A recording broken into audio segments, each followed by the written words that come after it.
వే gold trusted gold buyers మీరు తాకట్టు పెట్టిన బంగారాన్ని విడిపించి ఈ రోజు ఉన్న మార్కెట్ ధరకు కొనబడను.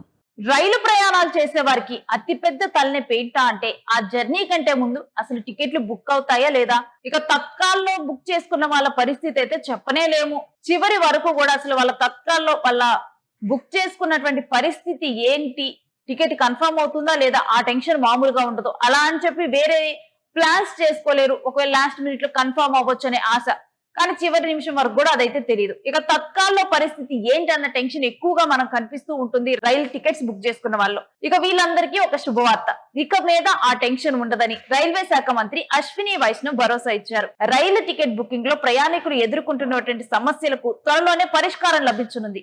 జూలై 15 నాటికి ఒక కొత్త ఫీచర్లతో కూడినటువంటి ఐఆర్సిటిసి వెబ్సైట్ ను అందుబాటులోకి తీసుకురానున్నట్లు ఆయన ప్రకటించారు. అయితే రాజస్థాన్ లోని జైపూర్ లోని Malviya national institute of technology విద్యార్థులతో రైల్వే శాఖ మంత్రి అశ్విని వైష్ణవ్ సమావేశమయ్యారు.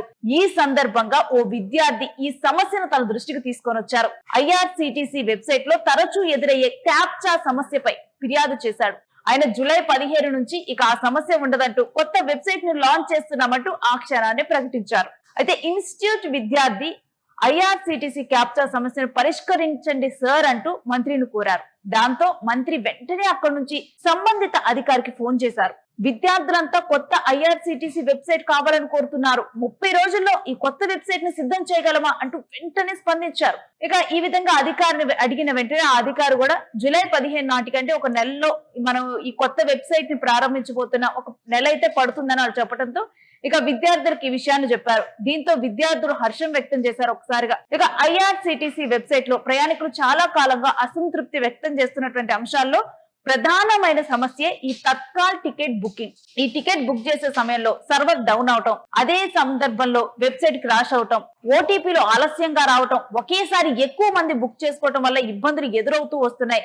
ఇక కొత్త వెబ్సైట్ తో ఈ సమస్యలన్నీ తొలగిపోతాయంటూ మంత్రి భరోసా ఇచ్చారు. ఇక ఈ విద్యార్థులు ఈ ప్రశ్నను ఇటు ఆయన దృష్టికి తీసుకొని వెళ్ళడంతో కూడా ఇప్పుడు అనేక మందికి కూడా ఈ సమస్య నుంచి ఒక రిలీఫ్ లభించింది. ఇండియన్ రైల్వేలో 2002లో ఆన్లైన్ సేవలు ప్రారంభించారు. ఇక అప్పటి నుంచి డిజిటల్ టికెట్ బుకింగ్ సేవలు పెరిగాయి. 88% బుకింగ్లు ఆన్లైన్ ద్వారానే జరుగుతున్నాయి. కొన్ని లోటుపాట్లను కూడా పరిశీలించినటువంటి రైల్వే శాఖ గతేడాది జూలై నుంచి తత్కాల్ టికెట్లను బుక్ చేయాలంటే ఆధార్ తప్పనిసరి చేసింది. ఇక ఇటీవల రైళ్లలో ఆహార నాణ్యతను పర్యవేక్షించేందుకు ఏఐ ఆధారిత వ్యవస్థను అమలు చేసింది. మొత్తానికి రైల్వే శాఖ ఐఆర్సిటిసితో చిన్న చిన్న సమస్యలను అప్డేట్ చేసుకుంటూ మెరుగైన సేవలు అందించేటువంటి ప్రయత్నిస్తోంది. ఇక జూలై 15 నుంచి కొత్త వెబ్సైట్ తో ప్రయాణికులకు ఇంకాస్త మెరుగైన సేవలు అందే అవకాశం కనిపిస్తోంది.